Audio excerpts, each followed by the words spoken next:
గురుర్విష్ణు గురుదేవో మహేశ్వర గురు సాక్షాత్ పరబ్రహ్మ తస్మై శ్రీ గురవే నమః. ఓం శ్రీ సంకటహార గణపతే నమః. ఓం శ్రీమాత్రే నమః. ఇవాళ మనము తెలుసుకోబోయే టాపిక్ ఆత్మీయ స్పర్శ. మనిషి తన భావాలను తెలియజేయడానికి భాషను ఉపయోగిస్తాడు.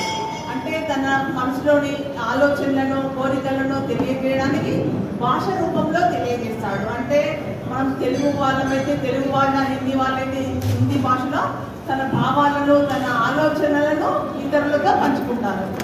భాష అంటే ఏంటంటే భాష అంటే పదాలు, అన్ని పదాలు కలిసి పదబంధాలు కలిపి భాష అవుతుంది. ఒక్కొక్కసారి ఎన్ని మాటలు ఉపయోగించినా భావాన్ని సరిగ్గా సూటిగా చెప్పలేము. అంటే మనము మన ఆలోచనలను మన మనసులో అనుకున్న భావాలను ఎదుటి మనిషికి చెప్పబోయే ముందు ఎంతో ప్రయత్నించి అన్నీ చెప్పగలం. కానీ ఒక్కొక్కసారి కొన్ని విషయాలు అంత స్పష్టంగా చెప్పలేనప్పుడు, మన ప్రేమను చాటుకోలేనప్పుడు ఆత్మీయ స్పర్శ ద్వారా మన ప్రేమను తెలియజేస్తాము. అంటే ఓ కరస్పర్శ, ఓ భుజస్పర్శ మనసులోని భావాలను తెలియజేస్తాయి. స్పర్శ అనేది ఓ తీయని అనుభూతిని, ఆత్మీయతను, ప్రేమను చాటుతుంది. ఓ అనిర్వచనీయమైన ఆనందాన్ని, పారవశ్యాన్ని కూడా ఇస్తుంది. కొన్నిసార్లు ఏమవుతుందంటే ఓదార్పునకు, మానసిక బలానికి, రక్షణకు కూడా చిహ్నమవుతుంది. మనం ఎంతో బాధలో ఉన్నప్పుడు మన స్నేహితులు కానీ బంధువులు కానీ మనల్ని ఓదారుస్తారు కదా. ఓదార్చి వాళ్ళ ఆత్మీయ స్పర్శ ద్వారా మనల్ని హత్తుకోవడం కానీ, భుజం మీద చెయ్యి వేయడం కానీ, కరస్పర్శ కానీ మనకు ఎంతో స్వాంతవలను ఇస్తుంది, మనశ్శాంతిని కలిగిస్తుంది. నవమాసాలు మోసిన బిడ్డకు జన్మనిచ్చిన క్షణం స్త్రీమూర్తి ప్రసవ వేదనను మర్చిపోతుంది. ప్రసవ వేదన అంటే చాలా భయంకరమైంది, మరుజన్మతో సమానము, మళ్ళీ చనిపోయి పుట్టిన దాంతో సమానం అంటారు. ఎన్నో పడ్డ ఎముకలు ఒకేసారి వెలిస్తే ఎంత బాధ కలుగుతుందో ప్రసవ వేదన అంత భయంకరమైందో చెప్తారు కదా. అంత ప్రసవ వేదనను కూడా ఆ తల్లి మర్చిపోతుంది. ఎందుకంటే ఆ పుట్టిన బిడ్డను చూసుకొని, ఆ లేత పాదాలను, లేత పాపను చూసుకొని, ఆ పాప స్పర్శ వలన ఆ పాపను చూసుకొని మొత్తం బాధనంతా మర్చిపోతుంది. ఆ బిడ్డ స్పర్శకు ఆనంద పారవశ్యం పొందుతుంది. ఎంతో భావోద్వేగానికి లోనవుతుంది తల్లి. వాడి చిన్ని గులాబీ లాంటి చేతులు, లేత పాదాలు ఆమె ఎదను తాకుతున్న వేళ ఆమె తన్మయురాలవుతుంది. ప్రేమాలు రాగాలు ఆమె తల్లిలో పెళ్ళుపుకుతాయి. మాతృత్వ భావన అనేది వెల్లువిరుస్తుంది. అంత వేదనను కూడా మర్చిపోయి తన కూతురు ఒక బాబు పుట్టగానే తల్లి మొత్తం వేదనను మర్చిపోయి మాతృత్వ భావనతో ఆనంద పారవశ్యంలో మునుగుతుంది. అలాగే గురు శిష్యుల స్పర్శ కూడా అలాగే ఉంటుంది. గురు కరస్పర్శ ఎంతో శక్తివంతమైనది. ఆయన శిష్యుని దీపిస్తూ అతని మస్తకం పైన, అంటే అతని తలపైన తన చేతి ఉంచినప్పుడు శిష్యుడు అద్భుతమైన అనుభూతికి గురవుతాడు. రామకృష్ణ పరమహంస నరేంద్రుల విషయంలో అదే జరిగింది.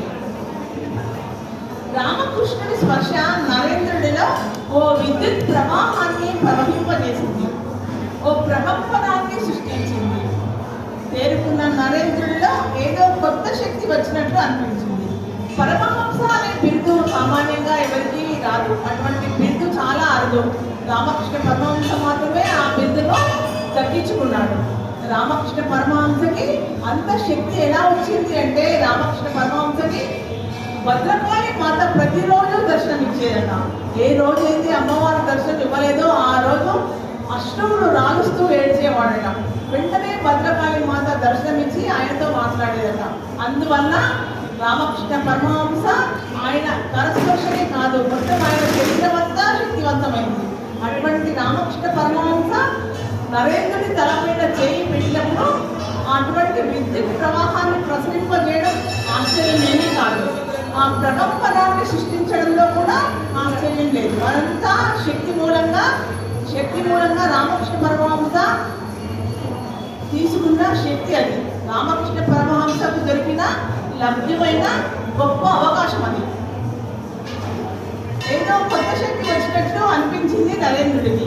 ఉత్సాహం ఉప్పెత్తున ఎగిసిందంట నరేంద్రుడికి. అప్పుడు రామకృష్ణుడి గురుత్వం మీద ఆయనకి ఎగలేని నమ్మకం కుదిరింది. ఎందుకంటే ఆయన కరస్పర్శ వల్ల ఆయన శరీరంలో కొత్త మార్పులు చోటు చేసుకున్నాయి. అందుకని ఎనలేని నమ్మకం కుదిరాయి రామకృష్ణుడి స్పర్శ వల్ల నరేంద్రుడిలో. ఆ నరేంద్రుడే వివేకానందుడై భారతదేశ ఔన్నత్యాన్ని జగద్విదితం చేశాడు. అలాగే తన సహాధ్యాయుడు బాల్యమిత్రుడు కుచేలుడు వచ్చాడన్న వార్త విన్న వెంటనే శ్రీకృష్ణుడు అంతఃపురాన్ని వీడి వీధుల వెంట పరుగున వచ్చి కుచేలుడిని ఆలింగనం చేసుకొని ఎంతో ఆనందానుభూతిని పొందాడట శ్రీకృష్ణ పరమాత్మ. అయితే కుచేలుడు ఏమనుకున్నాడంటే అసలు కృష్ణుడు వస్తాడో లేదో, అసలు నాతో మాట్లాడతాడో లేదో అన్న సంశయంతో ఉన్నాడు కుచేలుడు. కృష్ణుడు ఆ విధంగా వచ్చి కౌగలించుకునేసరికి బాల్యమిత్రుడి కౌగలింతతో కుచేలుడికి సజ్జన నేత్రాల నుంచి ఆనంద బాష్పాలు రాలాయి. ఆయన స్పర్శ కుచేలుడిలో సంకోచాలను భయాలన్నింటినీ పారద్రోడి ఎంతో సాంత్వననిచ్చింది. తమ చిన్ననాటి మధుర స్మృతులను నెమరు వేసుకునేటట్లుగా చేసింది వారి ఇద్దరి స్పర్శ. కళ్యాణ క్రతువులో జీలకర్ర బెల్లం అనేది ఎంతో ముఖ్యమైనది. ఆ ఘట్టంలో పెళ్లి కూతురు పెళ్లి కొడుకు తలపైన జీలకర్ర బెల్లం ఉంచాలని పురోహితుడు చెబుతాడు. ఆ జీలకర్ర బెల్లం అనేది ఎంతో ముఖ్యమైన ఘట్టం. ఆ రెండింటి సంయోగం వల్ల ఒక శక్తి, కొత్త శక్తి ఉద్భవిస్తుంది. ఆ స్పర్శ వలన ఆ కొత్త పెళ్లి కూతురు కొత్త పెళ్లి కొడుకు మొదటిసారిగా జీలకర్ర బెల్లం పెట్టుకొని స్పర్శించుకోవడం వలన వారి దృష్టి కేంద్రీకరణకు, అంటే వారి చూపును కలుసుకోవడానికి, వారి స్పర్శానుభూతికి, మనసును కలవడానికి, మానసిక బంధ పరిపుష్టతకు అది హేతు అవుతుంది. అలాగే అనాథలను, అభాగ్యులను, పేదలను, వారందరినీ అభాగ్యులను చూసి చెల్లించిపోయి వారి సేవకి తన జీవితాన్ని అంకితం చేసింది త్యాగమయ్యి అయిన మదర్ తెరీసా. ఆమె తెరీసా అయినా మదర్ తెరీసా ఎలా అయిందంటే అందరికీ సేవలు అందించినందుకు మదర్ తెరీసా అయింది. ఆమె తన ప్రేమను, మమతానురాగాలను వారందరికీ పంచింది. వారితో ఆత్మీయంగా మాట్లాడింది. సేవలు చేస్తూ వారి కన్నీటిని తుడిచింది.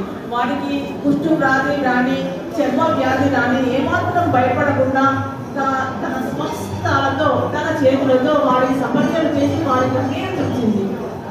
ఆ స్పర్శ వారికి జీవితం మీద ఆశ కలిగేటట్లుగా, మళ్ళీ జీవించాలి అనే ఆశ కలిగేటట్లుగా ఆమె చేతి స్పర్శ వారికి చేసింది. మన బాధలో ఉన్నప్పుడు ఇతరుల నుంచి పలకరింపును కోరుకుంటాము. అలా ఓదార్పులు కూడా పొందుతాం కదా. కొందరు ఏం చేస్తారంటే మన భుజంలో, చేతిలో తాకుతారు. ఆ స్పర్శలో ఎంతో అనునయం, ఆత్మీయత ఉంటాయి. అది మనకు ఎంతో మానసిక బలాన్ని ఇస్తుంది. మన చుట్టాలు కానీ, స్నేహితులు కానీ మనం అనారోగ్యంగా ఉన్నప్పుడు ఫోన్లో మాట్లాడినా సరే, వచ్చి పలకరించినా సరే, వారు ఏమీ హాస్పిటల్కి రాకుండా డబ్బులు ఖర్చు పెట్టకుండా ఆత్మీయంగా మాట్లాడి మన కోసం దైవ ప్రార్థన చేస్తూ, రాత్రి పగళ్ళు మీకోసమే ఆలోచించాము, రాత్రంతా దైవ ప్రార్థన చేశాము అంటే వారి ప్రార్థన కూడా ఫలించి మీరు ఆరోగ్యం బాగుపడవచ్చు. ఆ విధంగా ఆత్మీయ స్పర్శ ఎంతో ఆనందాన్ని కలిగిస్తుంది. జంతువులు సైతం తమ పిల్లల భూమికి వచ్చిన వెంటనే తమ నాలుకతో నాకుతాయి కదా. ఆ నాకడం అనేది కేవలం శుభ్రతనే కాదు, ఆ చిన్ని ప్రాణులు సహజంగా ఊపిరి తీసుకుంటూ జీవన క్రియలను వేగవంతం చేసుకోవడానికి అది ఎంతో అవసరం. అలా నాకి ఆ చిన్ని ప్రాణులకు శక్తిని కలుగజేస్తాయి ఆ తల్లి ప్రేమ. స్పర్శ ఎన్నో భావోద్వేగాలను రేపుతుంది. అవ్యక్తమైన భావానికి అది సంకేతం కావచ్చు. ఒక్కోసారి మానసిక రుగ్మతలను మాపి ఎంతో ప్రశాంతతనిస్తుంది. మనకు మానసికమైన బాధలు ఉండవచ్చు, ఎవరికి చెప్పుకోలేని బాధలు ఉండవచ్చు. మనకు ఆత్మీయులు ఎవరైనా ఒకరు ఉంటే వారికి అన్నీ చెప్పుకొని మన బాధను వ్యక్తం చేసుకుంటే వారు ఇచ్చే ధైర్యంతో మానసిక రుగ్మత తగ్గుతుంది. మనకు బాధ ఉంటే ఒకరి ఎదుటి వారితో పంచుకుంటే సగం బాధ తగ్గుతుంది అంటారు కదా. ఆ విధంగా మానసిక రుగ్మతలు కూడా తగ్గుతాయి.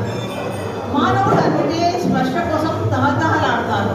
ఒక్కోసారి ఏం చేస్తారు, స్పర్శ కోసం తప్పించి పులకించిపోతారు. స్పర్శకు అంత బలం ఉందా? మరి మరణశయ్యపై ఉన్న ఒక తండ్రి అస్పష్టంగా కొడుకు కోసం తల్లడిల్లిపోతున్నాడు. తన రక్త సంబంధపు స్పర్శ కోసం ఆయన తప్పిస్తున్నాడు అని డాక్టర్లకు అర్థమైంది.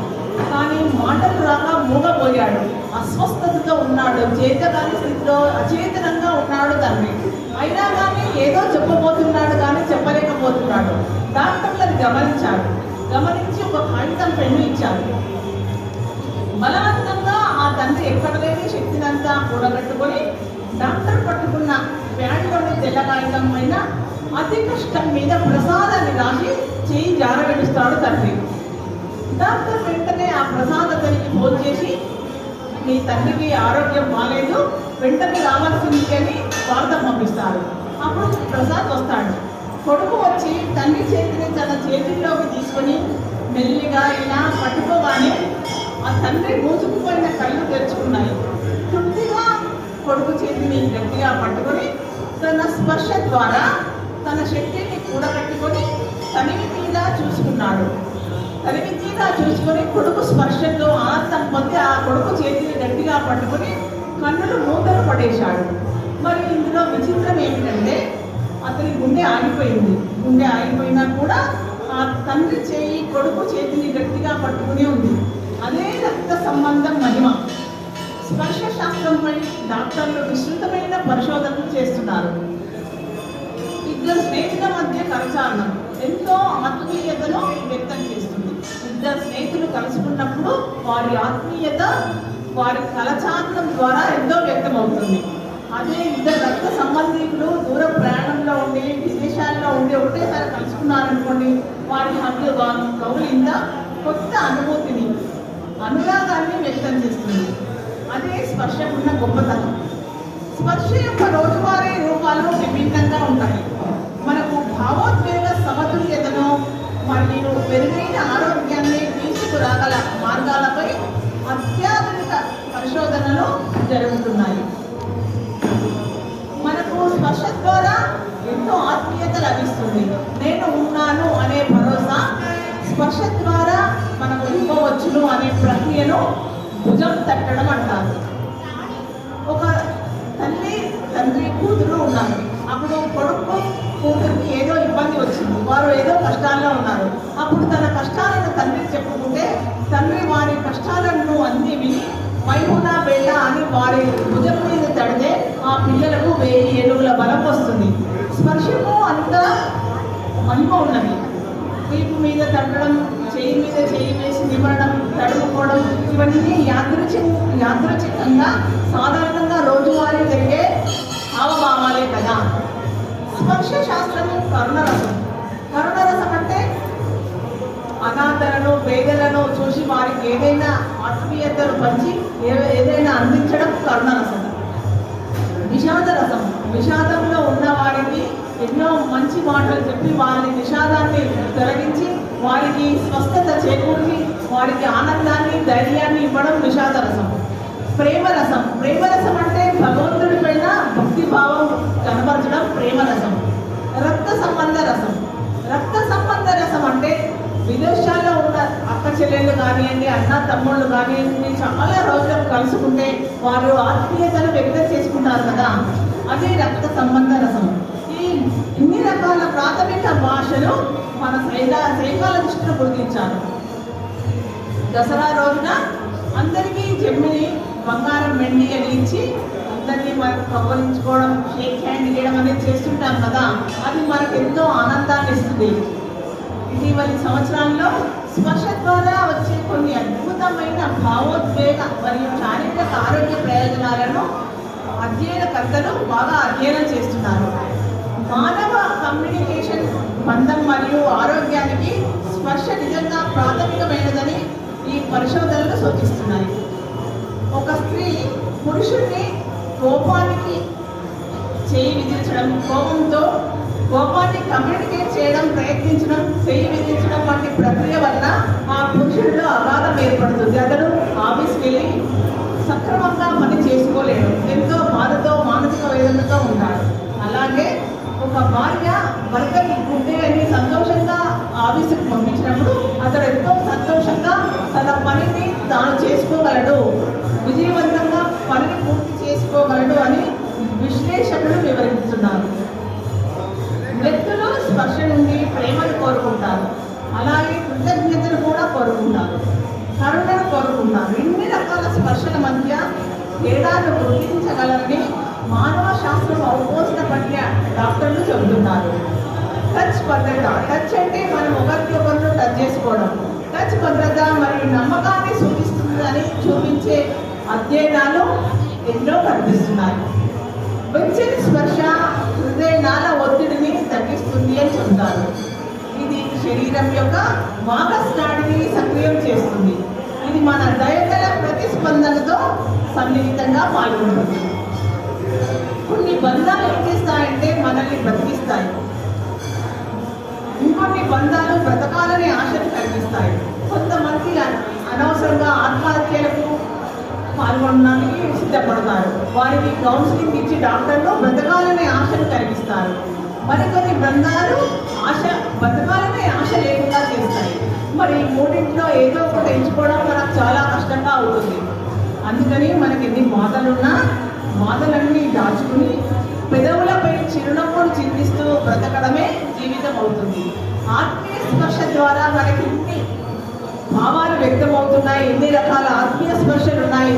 ప్రేమ రసం, కరుణ రసం, విషాద రసం, ఎన్ని రకాల ఆత్మీయ స్పర్శల ద్వారా మనం ఎదుటి వారిని మంచి మాటల ద్వారా స్పర్శ ద్వారా ఎలా ఆదుకోగలం అనేది తెలుసుకున్నాం కదా. మరి పరమాత్ముడి స్పర్శ ఎలా ఉంటుంది? పరమాత్ముడితో స్పర్శానుభూతిని పొందిన వారు ఎవరు? అంత భాగ్యమా? పరమాత్ముడితో స్పర్శానుభూతిని పొందేంత భాగ్యం ఎవరికి దక్కింది అనే విషయం తెలుసుకుందాం. పరమాత్ముడితో స్పర్శానుభూతిని పొందినవారు మీరాబాయి శ్రీకృష్ణ విగ్రహాన్ని కౌగిలించుకొని ఎంతో ఆత్మానందాన్ని పొందుతుంది. స్వయంగా శ్రీకృష్ణుని ఆలింగనం చేసుకున్న స్పర్శానుభూతిని పొందుతుంది మీరాబాయి. అలాగే గోపికలు కూడా కృష్ణుడితో నృత్యం చేస్తూ ఆయన స్పర్శతో ఆనందాన్ని పొందుతారు. సతీ సక్కుబాయి, గోరఖ్నాథ్ పాండురంగడి విగ్రహాన్ని ఆలింగనం చేసుకుని ఎంతో తన్మయత్వానికి లోనవుతారు. ఆ రంగడిని దర్శనం చేసుకొని ఆయనలో ఐక్యమైపోతారు వారు. సీతమ్మ జాడను కనుగొన్న హనుమంతుడిని శ్రీరామచంద్రుడు కౌగిలించుకున్నాడు. శ్రీరామచంద్రుడి కౌగిలింత భాగ్యం సీతమ్మకు హనుమంతుడికి మాత్రమే దక్కిందని చెబుతారు. ఆ స్పర్శ హనుమంతుడికి ఎనలేని అలవి కాని ఆనందాన్ని ఇస్తుంది. భక్త కన్నప్ప కూడా శివలింగాన్ని తన గుండెలు కట్టుకొని ఎంతో ఆనందాన్ని పొందుతాడు. లక్ష్మీ నరసింహస్వామి ప్రహ్లాదుడిని తన తొడలపై కూర్చోబెట్టుకొని ఎంతో ఆత్మీయతను చూపిస్తున్నందుకు ఆ ప్రహ్లాదుడు ఆ స్వామి స్పర్శకు మధురాతి మధురమైన ఆత్మానందాన్ని పొందుతాడు. అలాగే మార్కండేయుడు యముడి యమపాశాన్ని చూసి భయభ్రాంతుడై వెంటనే శివలింగాన్ని గట్టిగా కౌగలించుకొని ధైర్యాన్ని పొందుతాడు. శివలింగాన్ని ఆలింగనం చేసుకున్న స్పర్శానుభూతిని కూడా పొందుతాడు. ప్రాణ రక్షణను కూడా పొందుతాడు. రావణాసురుడు ఆత్మలింగం భూమిలోకి చొచ్చుకుపోతూ ఉంటే తన శక్తితో ఆ లింగాన్ని తన చేతుల్లోకి తీసుకునే ప్రయత్నం చేస్తాడు, విఫలమవుతాడు. కానీ ఆ లింగాన్ని ఆలింగనం చేసుకొని ఆనందాశ్రుడు రాలుస్తాడు. ఆత్మీయ స్పర్శ మానవులకే కాదు, ఆ పరమాత్ముడితో ఉన్న సంబంధాన్ని కూడా ద్విగుణీకృతం చేస్తుంది. భక్తులు తమ ఇష్టదైవాన్ని విగ్రహ రూపంలో కానీ ఫోటో రూపంలో కానీ పూజించి ఆరాధించి స్పర్శించి ఎంతో ప్రశాంతతను పొందుతారు. ఇది పరిపూర్ణమైన భక్తులకు మాత్రమే సాధ్యమవుతుంది. మనం ఇప్పుడు ఆత్మీయ స్పర్శ మానవుల స్పర్శ ఎలా ఉంటుంది, పరమాత్ముడితో స్పర్శానుభూతి ఏ విధంగా ఉంటుంది అనే విషయం తెలుసుకున్నాం కదా. భగవన్నామ స్మరణ అంటే ఏంటి? మనిషికి శాశ్వతమైన భోగభాగ్యాలు కావాలి, శాశ్వతమైన మనశ్శాంతి కావాలి, శాశ్వతమైన అభివృద్ధి కావాలి. కానీ ఇవన్నీ ఇచ్చి ఆ దైవాన్ని పట్టుమని ఒక 10 నిమిషాలు స్మరించడానికి మాత్రం వీలు లేదు వారికి. ఇన్ని ఇచ్చిన భగవంతుణ్ణి పట్టుమని 10 నిమిషాలు స్మరించలేని మనకు ఇన్ని శాశ్వతమైన సౌకర్యాలు కావాలని ఎలా కోరుకుంటున్నాం? గంటలు గంటలు టీవీలో సోది చూస్తాం, ఆ సోది మనకి ఏమైనా జీవితానికి అభయం ఇస్తుందా, ఏమైనా ఉపయోగపడుతుందా? 10 నిమిషాలు దైవనామ స్మరణ చేయలేని మనకు ఆ దైవం శాశ్వతమైన అభివృద్ధిని ఎలా ఇస్తాడు? కొత్త విషయాలు అంటే మన జీవితానికి పనికొచ్చే విషయాలు ఏదైనా చెబితే మన మనస్సుకు అస్సలు నచ్చదు. చిన్న పిల్లాడిని స్కూలుకు పంపిస్తే వాడు స్కూలుకు వెళ్ళాలని ఏడుస్తాడు కదా, ఎలాగోలాగా వాడికి నచ్చజెప్పి నయానో భయానో నచ్చజెప్పి స్కూలుకు వెళ్ళే అలవాటు చేస్తాం. మన మనసు కూడా అంతే కదా. ఒక 10 నిమిషాలు దైవనామ స్మరణ చేసి ఇంకా చాలు అని బయటకు వస్తున్నప్పుడు నచ్చజెప్పి కూర్చోబెట్టాలి కదా. జీవితంలో శాశ్వతమైన సుఖాలు కావాలి, మోక్షం రావాలి. కానీ 10 నిమిషాలు దైవనామ స్మరణ నుంచి పక్కకు తప్పుకోవాలి అంటే కుదురుతుందా? జన్మల నుండి ఆచరిస్తూ వస్తున్న దుష్కర్మల ఫలితాలను నశింపజేసుకోవడానికి నిరంతర భగవన్నామ స్మరణ తప్ప అన్య మార్గం లేనే లేదు. నూనెలో వేయించిన విత్తనాలు ఏ విధంగా మొలకెత్తే గుణాన్ని కోల్పోతున్నాయో అదేవిధంగా చెడు కర్మలు ఆ భగవన్నామ స్మరణ వలన చెడు శక్తినిచ్చే గుణాన్ని కోల్పోతాయి. అందుకే కలియుగంలో భగవన్నామ స్మరణకు అంత ప్రాముఖ్యతను ఇచ్చాడు. చంచలమైన మనస్సుకు భగవన్నామనే సార్థకత చేకూరుస్తుంది.